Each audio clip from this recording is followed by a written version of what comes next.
witnessed the most satisfying moment that happened in your life?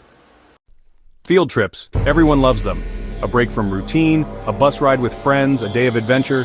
But sometimes what waits outside the classroom isn't educational. It's terrifying.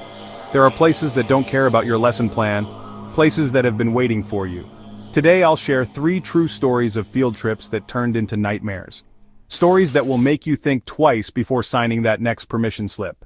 So turn down the lights and get comfortable, because class is now in session. In Georgia, a 9th grade field trip to a Civil War battlefield became unforgettable for Daniel, a quiet history buff. While others joked around, Daniel wandered off alone, drawn to a secluded part of the field. When he returned, he was pale, silent, and wearing a tattered Confederate coat he hadn't brought. He refused to explain where he'd been or how he got the coat. Back at school, Daniel withdrew completely and then vanished without a trace. The only thing left behind was the old gray coat, folded neatly on his bed. Officially, he ran away. But those who saw him that day believed the battlefield claimed him. Daniel went looking for history and became part of it. Sometimes the past doesn't stay buried, sometimes it waits for someone to join it, and Daniel never truly came home. In rural Oregon, a group of middle schoolers camped at Echo Hollow, famous for its eerie echoes. Melissa, uneasy from the start, whispered into the hollow, and heard a voice whisper back, "Leave." That night, she saw a ghostly woman in white staring at her cabin. By morning, Melissa's best friend Ashley had vanished.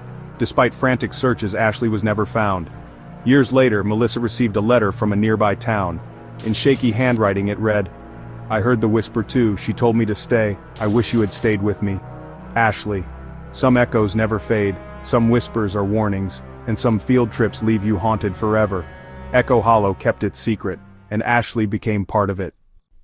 In Pennsylvania, a substitute teacher took his class to a museum of medical oddities. Students reported seeing a stitched-faced man lurking in the shadows. Disturbed, the teacher rushed everyone back to the bus.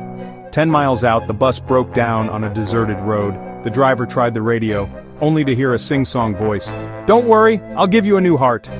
When the driver checked the engine, he found a fresh, beating human heart inside. Authorities called it a prank, but the students knew better. They remembered the stitched face man, the whisper, the promise. Something followed them from the museum, something that collects more than artifacts. The heart wasn't a prank, it was a delivery, and the field trip became a nightmare none would forget. Some collections are never complete. Field trips are meant for discovery, but some discoveries are better left alone. For Daniel, Melissa, and those Pennsylvania students, the world outside the classroom was far darker than any lesson. These stories remind us, some places don't want you to leave, they want you to stay to become part of their story. So next time you board that yellow bus, remember, some lessons come at a price. Sometimes the safest place is the classroom. Thanks for watching. Stay curious, but stay safe.